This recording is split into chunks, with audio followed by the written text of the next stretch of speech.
Bien, ciclo o auge de la plata en el siglo XIX, influencia de los ferrocarriles en la economía y modernización de Bolivia.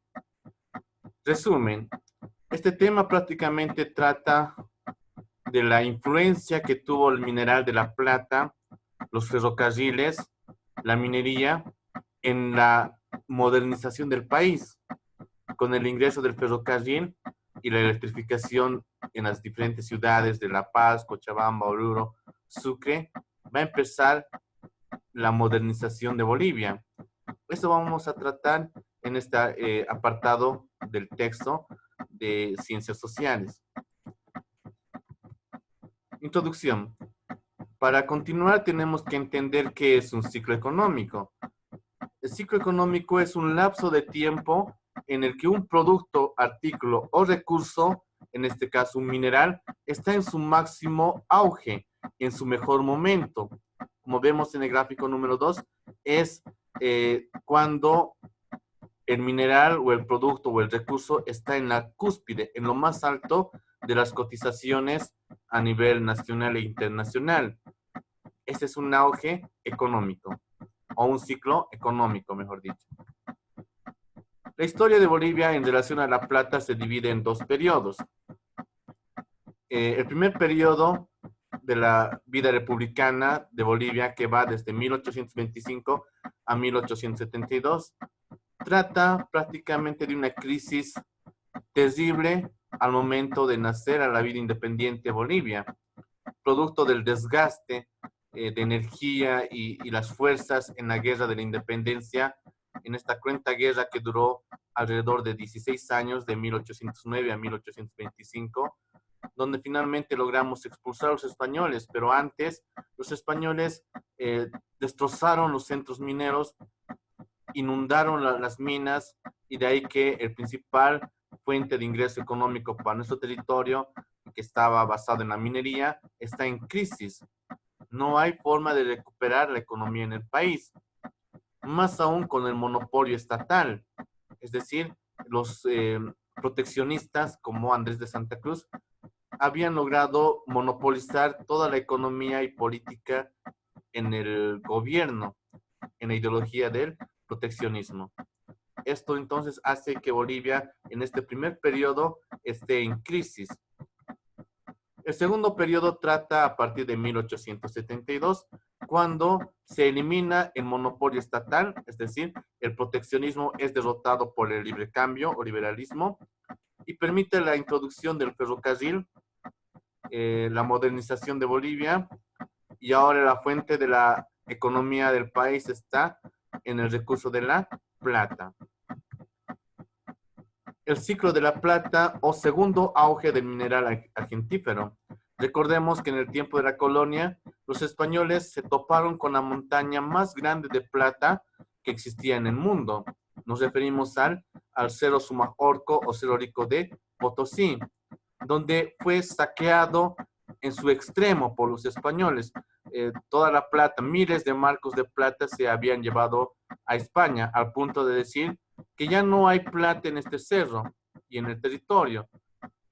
Eso es lo que pensaron los españoles. Sin embargo, años después, ya en la vida republicana, nuevamente se va a producir el auge de la plata, es decir, va a nacer o renacer este recurso en el suelo boliviano, ya no en el Cerro Rico de Potosí, sino en territorio norte potosino, entre Yayagua y circundantes territorios, donde se va a encontrar este mineral de la plata. El suelo boliviano es tan bendito que nos ofrece otra vez un segundo auge de la plata, de este recurso tan importante para Bolivia y el mundo entero.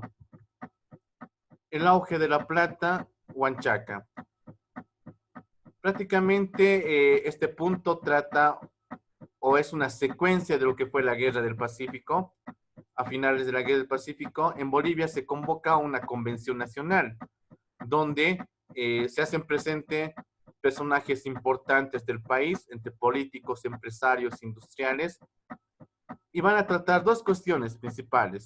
La primera es la permanencia en la Guerra del Pacífico contra Chile. La segunda es reactivar la economía nacional. En la primera, los conservadores o pacifistas, así se llama este bloque que estaba presente en esta discusión, en esta convención, representado por los patriarcas de La Plata. El otro bando está integrado por los liberales o guerristas. En el tema de la guerra del Pacífico, los conservadores o pacifistas indican que Bolivia debe retirarse de la guerra. Ya no podemos seguir soportando semejantes pérdidas territoriales y bélicas en la guerra.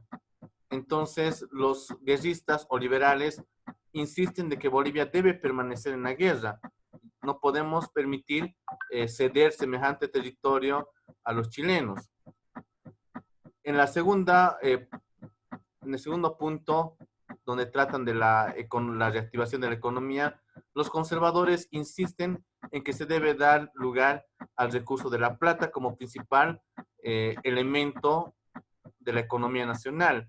Es así que por la influencia de los patriarcas de La Plata, que integraban a los conservadores o pacifistas, la discusión va a ser positiva para los conservadores. Es decir, los liberales o guerristas pierden en esta convención y de ahí que Bolivia se retira de la Guerra del Pacífico en 1880 y además los patriarcas de La Plata van a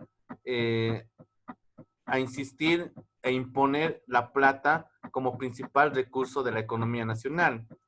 Es así que Huanchaca, el lugar más importante de la minería de la plata, perteneciente a Aniceto Arce, va a dar lugar incluso a la creación de las líneas férreas. Aniceto Arce va a buscar la introducción del primer ferrocarril en 1890 en Bolivia para unir Huanchaca, su centro minero, con Antofagasta, hoy territorio chileno, antes boliviano. Y es así que todos estos aspectos van a dar lugar al surgimiento de tres potentados de la economía nacional, denominados patriarcas de La Plata. Aniceto Arce, como principal exponente de este grupo, luego Gregorio Pacheco, otro multimillonario de La Plata, y un minero, bueno, de familia mineros, quien fue José Félix Avelino Aramayo. Estos tres personajes se van a hacer llamar o se va a conocer en la historia nacional como los patriarcas de La Plata. Sin embargo, como todo sube, también tiene que bajar, ¿verdad? Se produce el desenlace del ciclo de La Plata o de la era de La Plata. Tres puntos vamos a resaltar el por qué se produjo este desenlace o el fin del ciclo de La Plata. Uno, el Estado boliviano solo recibía como ingresos fiscales un promedio de 4% anual del total de la exportación y el 96% iba al bolsillo de estos patriarcas de La Plata. Es decir, aportaban nada, poco nada, al crecimiento del Tesoro General de la Nación. Este es un aspecto importante para el desenlace del ciclo de La Plata. Dos, caída del precio de la plata a nivel internacional. Los grandes imperios del mundo, los países desarrollados o super adelantados, van a provocar que el precio de la plata tiene que bajar.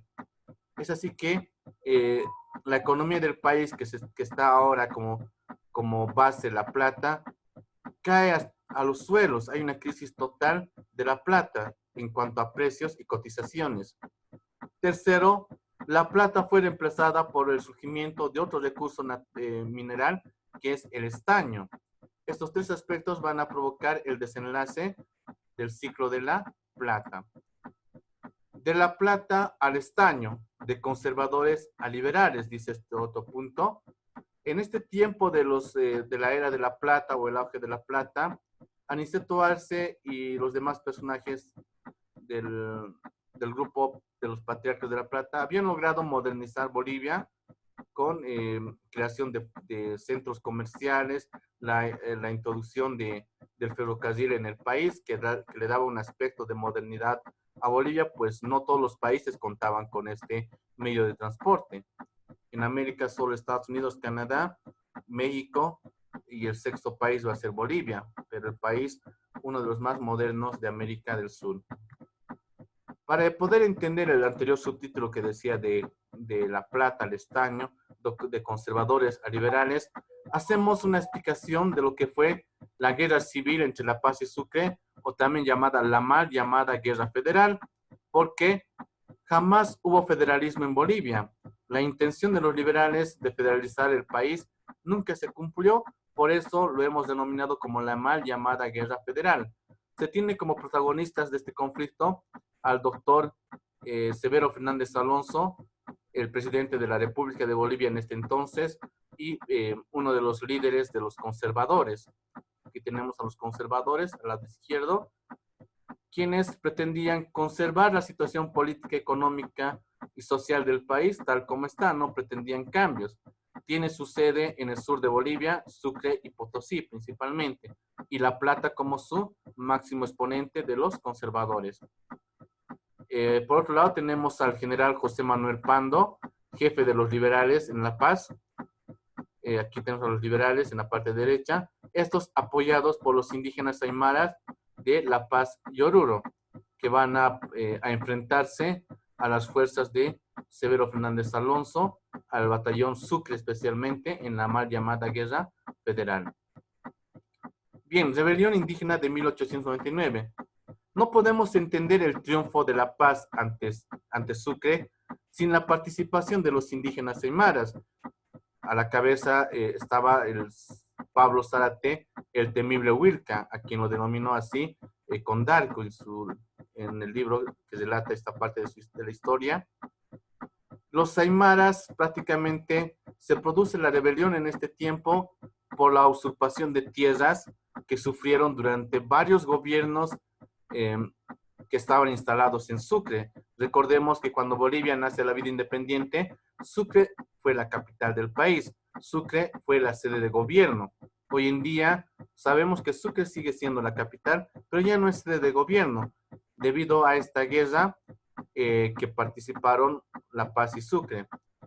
Ahora bien, volviendo a la rebelión indígena, en temas anteriores hemos visto que tanto Mariano Melgarejo, Tomás Frías, José Vallivian habían intentado expropiar las tierras de los campesinos mediante leyes, mediante decretos y a la fuerza habían expropiado las tierras de los campesinos.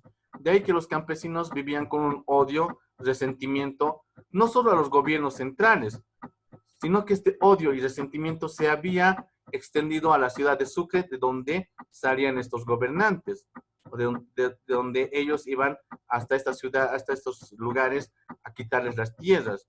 Entonces había un odio y resentimiento a los gobiernos centrales que estaban instalados en Sucre.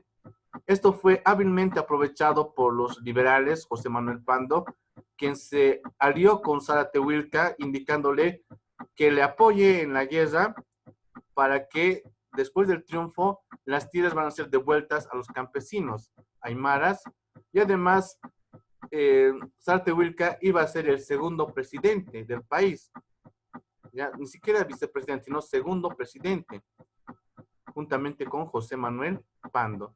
Entonces, esa es la razón del por qué los indígenas aymaras participan en la guerra civil entre La Paz y Sucre, que coinciden con la rebelión indígena de 1899, producto de la usurpación de tierras que habían realizado los gobiernos centrales. Entre los hechos más relevantes de esta guerra entre La Paz y Sucre, tenemos la masacre de Moza. Esto es un dato curioso que no todos conocen, tampoco se lo menciona en los libros oficiales del país, que relatan la historia del país. La masacre de Moza, cuando el escuadrón Pando, una tropa militar del ejército de José Manuel Pando, los liberales, van a invadir comunidades indígenas aymaras entre La Paz y Oruro, especialmente en Moza y en sus alrededores, cuyos soldados se habían disfrazado con el uniforme del ejército del batallón Sucre, y al grito ¡Viva Sucre! Han provocado destrozos, maltratos, abusos, exceso a los pobladores de Moza y alrededores. Es así que los comunarios de Moza y de lugares y de alrededores, enardecidos por esta situación, van creciendo el odio hacia Sucre, van a emboscar a los soldados del batallón Pando, que se hicieron pasar por soldados sucrenses, para emboscarlos y luego asesinarlos, descuartizarlos, hacerles una masacre terrible en el lugar de Moza. Ya fue terrible esta situación o esta parte de la historia de la guerra civil. Otro hecho relevante de esta guerra es lo que ocurrió en la batalla del primer crucero y la masacre de Ayoayo. Relata la historia que cuando están frente a frente el batallón Sucre y las Fuerzas Armadas de José Manuel Pando, repentinamente explota uno de los camiones con las municiones del regimiento Sucre, o vale decir, del batallón que secundaba al presidente Severo Fernández Alonso. Una vez que explota este camión, los soldados se sienten desconcentrados. Nos explican cómo es que haya explotado este camión. Pero cuando vuelven en sí, van a observar que desde las cumbres más altas de las montañas van a bajar grupos de indígenas aguerridos, armados con hachas, machetes, cuchillos, palos, macanas, como se dice, en busca de la vida de los sucrenses. Los sucrenses, al observar la presencia de estos indígenas, deciden huir por el miedo a estas personas, pues estas personas, los indígenas, no están en estado cabal en sus 5 sentidos, sino que están alcoholizados. José Manuel Pando había entregado bidones, galones de alcohol, singani, chicha, a los indígenas aymaras, de tal forma que, estando ellos en estado de ebriedad, podían acabar con cualquiera que se le ponía enfrente, más aún con el odio que había en ellos a los sucrenses. Es así que cuando los soldados huyen del lugar, hablamos de enero de 1899, van a llegar a una comunidad de nombre Ayoayo y Cosmini, muy cerca. Al llegar a Ayoayo, ven un templo y deciden ingresar al templo para protegerse, resguardarse de los indígenas que van en busca de sus vidas.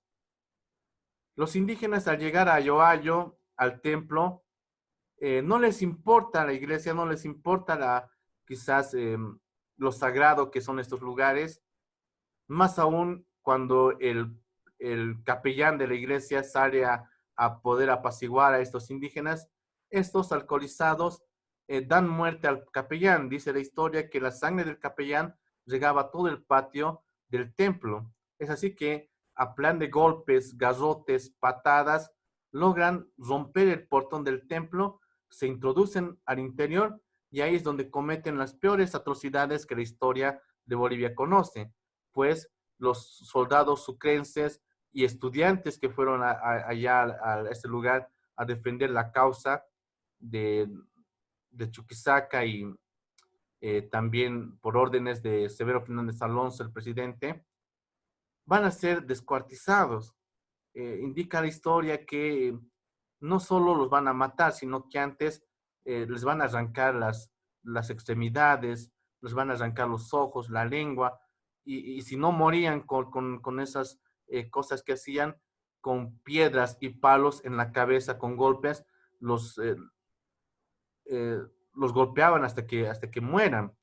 Ya entonces fue terrible esta situación de Ayoayo, puesto que los cuerpos fueron colgados en las paredes, las extremidades, la cabeza fueron colgados en las paredes, al punto que los indígenas, por el odio y la rabia que tenían, de tantos años, claro, de sojuzgamiento, de explotación de parte de los gobiernos centrales, como un acto de represalia y odio, van a arrancar o van a extraer la sangre de los sucrenses y van a tomar en vasos como sinónimo de triunfo ante los sucrenses.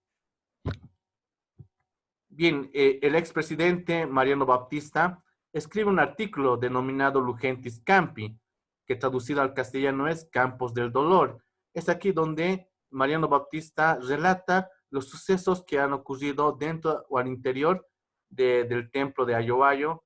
Como dice él, eran rostros de niños suplicando por sus vidas, pero eso no les importó a los indígenas aymaras alcoholizados, ebrios, con sed de venganza, con sed de matar a todo aquel que está enfrente de ellos. Ya este es un artículo bastante fuerte que ha escrito Mariano Baptista con relación a la matanza y masacre de Ayoayo.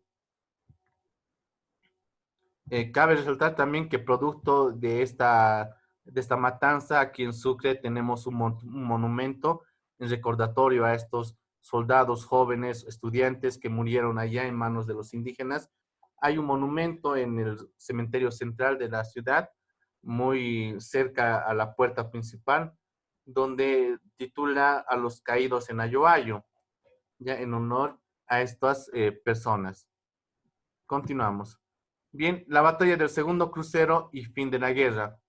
Esta segunda batalla se va a producir muy cerca a Copacabana, donde finalmente las fuerzas liberales aliadas con las huestes de Sala-Tehuilca van a derrotar a los sucrenses haciendo uso de cañones bastante interesantes, de nombre el Hualaicho, por ejemplo, es un cañón que usaron los liberales para derrotar a los sucrenses en esta batalla del segundo crucero y por consiguiente el fin de la guerra. Termina este conflicto armado y José Manuel Pando, triunfador de la guerra, ingresa a La Paz triunfante y se nombra como el nuevo presidente del país. Severo Fernández Alonso es exiliado de Bolivia. José Manuel Pando ingresa, reitero, a La Paz como triunfante y el nuevo presidente de la República de Bolivia. Y consigo trasladar la sede de gobierno de Sucre a La Paz y también dos poderes del Estado, el legislativo y ejecutivo, a la ciudad de La Paz, y solo en Sucre se queda el poder judicial. Ahora bien, una vez que concluye esto, ¿qué pasó con los indígenas aymaras y especialmente con Sala-Tehuilca? La historia relatada por Condarco indica que a Sala-Tehuilca, José Manuel Pando le inició un proceso judicial tras enterarse de la masacre de Moza a sus hombres, lo que él había mandado disfrazados de sucrenses. Le inicia un proceso. A eso acumula la masacre de Ayoayo y Cosmini. Entonces, Sala-Tehuilca es apresado y conducido de Oruro a La Paz para introducirlo a una celda en una de las cárceles de La Paz. Pero cuando es conducido en unas cumbres entre La Paz y Oruro, va a ser ejecutado por los soldados que lo llevan custodiado y va a ser arrojado desde la cumbre más alta para que no se sepa la verdad, puesto que nunca se supo la versión de Sala-Tehuilca sobre los hechos de esta guerra. Quizás se le hubiese indicado que todo esto lo hizo por órdenes o en favor de José Manuel Pando, así perjudicándole a los liberales. En cambio, a los indígenas, José Manuel Pando les dijo que se vayan a sus lugares, a sus tierras, a sus ayus, y se olvidó de la promesa de devolverles tierras, más al contrario, hizo detener y apresar a todos los líderes aymaras indígenas que estaban pidiendo reivindicación de sus tierras y de sus propiedades. Es así que acabó la vida de Sala-Tehuilca y los liberales van a ingresar a gobernar Bolivia a partir del siglo XX, 1900. El historiador Carlos Echazú llamó a este acontecimiento como una infame guerra civil, toda vez de que solamente alimentó los intereses, las ambiciones de partidos políticos, como conservadores que querían mantener el gobierno en su poder y los liberales ambicionando el poder, que habían iniciado una guerra contra los conservadores y consigo la paz contra Sucre. Y también indica Carlos Echazú que esta guerra no benefició en nada al país, más al contrario, se fortaleció a una región en desmedro de otra región. Nos referimos al fortalecimiento de La Paz y al empobrecimiento de Sucre. Bien, ahora sí ingresamos al auge del estaño y la oligarquía minera en el siglo XX. Con el triunfo de los liberales, y la derrota de los conservadores y la plata, en Bolivia en el siglo XX, ya en 1900, la plata va a ser reemplazada por el estaño. El centro minero La Huanchaca, la más importante de la era de la plata, perteneciente a Niceto Arce, va a ser reemplazado por la mina La Salvadora, perteneciente a Simón Patiño. Es así que los patriarcas de la plata, los tres hombres multimillonarios de la era de la plata, van a ser reemplazados por otros tres varones, tres hombres denominados los varones del estaño: Simón Patiño, Mauricio Joslin y Carlos Víctor Aramayo, el nieto de José Félix Avelino Aramayo. Estos tres van a ser los nuevos potentados de la economía nacional. Es más, van a lograr constituir un superestado en Bolivia. ¿Qué quiere decir esto? Que estos tres personajes, estos mineros, van a estar por encima del propio Estado, de las leyes, la Constitución y el gobierno. Ellos deciden todo en cuanto a la economía, al poder político en el país. Paralelo al auge del estaño en el occidente boliviano, en la Amazonía nacional, en Bolivia, en el oriente, se va a producir el auge de la goma y va también a hacer su aparición un personaje bastante interesante como el máximo exponente de la goma, denominado el patiño de la goma, a Nicolás Suárez. Nicolás Suárez en Cachuela Esperanza había hecho su fortuna con este recurso natural de la goma. Es por eso que, por la importancia que había adquirido Nicolás Suárez, se lo llamó el patiño de la goma, asemejándolo a Simón Patiño, quien era el máximo exponente de la riqueza del estaño. Bien, Bolivia y la Segunda Guerra Mundial. ¿Participó Bolivia en la Segunda Guerra Mundial? Es la pregunta del millón. Muchos indican que no participó Bolivia, otros indican que sí. De hecho, Bolivia no tenía unas fuerzas armadas capaces de asistir a la guerra mundial y hacer frente al avance de los países fascistas y nazistas como Alemania, Japón e Italia. Pero cuando las propiedades de Estados Unidos, Pearl Harbor, es bombardeada por los japoneses, es cuando va a ingresar a la guerra Estados Unidos, con Franklin Roosevelt en la presidencia. Recién ingresa a la guerra, a la Segunda Guerra Mundial, y todos los países americanos deben ingresar por detrás de Estados Unidos a este conflicto. Bolivia no era la excepción. Bolivia también tenía que participar, pero esta vez como proveedor de materia prima, el estaño. Se requería el estaño para el uso en este conflicto bélico de la Segunda Guerra Mundial. Y es aquí donde se va a producir la mayor traición a la economía del país, producida por Simón Patiño y el presidente de Bolivia, Enrique Peñaranda. Cuando Simón Patiño compromete nuestro estaño a Estados Unidos y Enrique Peñaranda vende nuestro estaño a un precio de gallina muerta. El precio real de la libra fina de estaño oscilaba entre 3 a 4 dólares. Sin embargo, Enrique Peñaranda vende nuestro estaño a 0,40 centavos, es decir, lo regala a Estados Unidos y Estados Unidos nos compra en cantidades, de modo tal que Estados Unidos tiene reservas de estaño. Y cuando finaliza la Segunda Guerra Mundial, el principal competidor de la riqueza del estaño para Bolivia es Estados Unidos, puesto que Estados Unidos va a reducir el precio del estaño, así dejándonos a nosotros fuera del mercado internacional. Si bien Bolivia forma parte del bando ganador de la Segunda Guerra Mundial, pero no debemos sentirnos ganador porque la economía del país en este tiempo entró devastada en el siglo XX y tenemos una economía por los suelos por la crisis del estaño. Bien, ingresamos ahora a la influencia de los ferrocarriles en la economía y modernización de Bolivia. ¿Cuándo aparecen los ferrocarriles?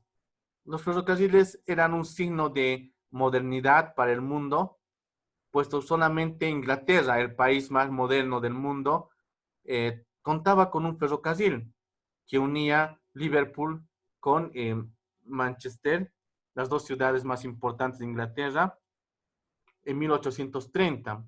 Entonces Inglaterra, después de la revolución industrial, es el país más moderno del mundo. En Bolivia, recién en 1890, se va a introducir el ferrocarril a nuestro territorio, protagonizado por Aniceto Arce, quien había unido los intereses nacionales con sus intereses propios, puesto que él requería de este medio de transporte para llevar sus minerales, la plata de Huanchaca, la principal mina de Aniceto Arce, hasta Antofagasta, hoy territorio chileno, antes boliviano, pero su comercio era grande con Chile. Entonces, he ahí la importancia de este ferrocarril. Además, en Bolivia, digo, perdón, en América, Bolivia es el sexto país que tiene el ferrocarril y en consecuencia es uno de los países más modernos de toda América. Ya reiteramos, este ferrocarril no solo sirvió para transportar pasajeros, personas de un lugar a otro, sino para llevar cargas, minerales y para el comercio internacional. El ferrocarril de Aniceto Arce tuvo presencia en muchos países, especialmente en el sur, hacia Chile. Este ferrocarril, reiteramos, ingresa en 1890. Bien, ferrocarriles y modernización de Bolivia. Aquí ya vemos Inglaterra, eh, las ciudades más importantes, Manchester y Liverpool, el ferrocarril como principal medio de transporte y aerórea de modernidad para estas dos ciudades. En Bolivia, recién en 1890, ingresa el ferrocarril y ocupa el sexto lugar en toda Sudamérica, después de Estados Unidos, Canadá, México y otros países modernos de América.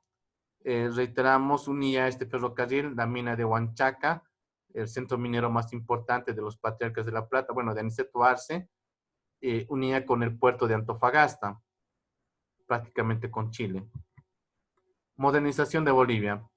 Para este tiempo, Bolivia va a ser uno de los países más modernos, reiteramos, por el ingreso de la electricidad artificial, ya la instalación de esta electricidad o la electrificación de las ciudades más importantes en Bolivia, tales como La Paz, Oruro, Cochabamba, Sucre, entre 1907 a 1909, van a producirse esta modernidad en el país.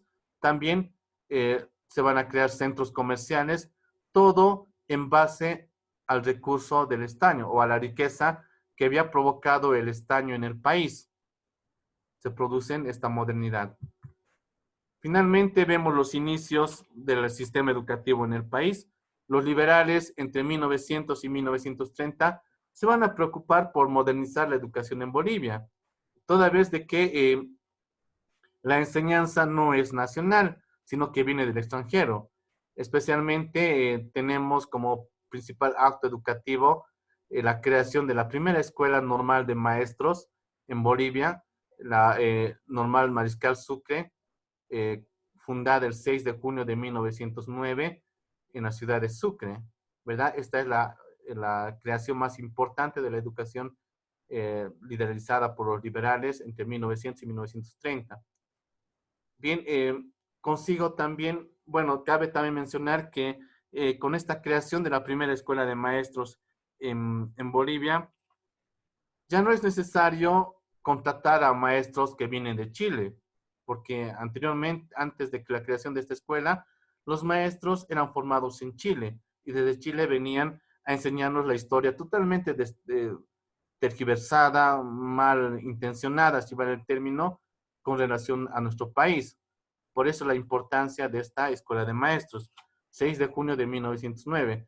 Además, el Día del Maestro se recuerda o se celebra todos los 6 de junio, ¿verdad? En honor a la creación y fundación de la primera escuela de maestros eh, el 6 de junio de 1909 en el gobierno de Ismael Montes.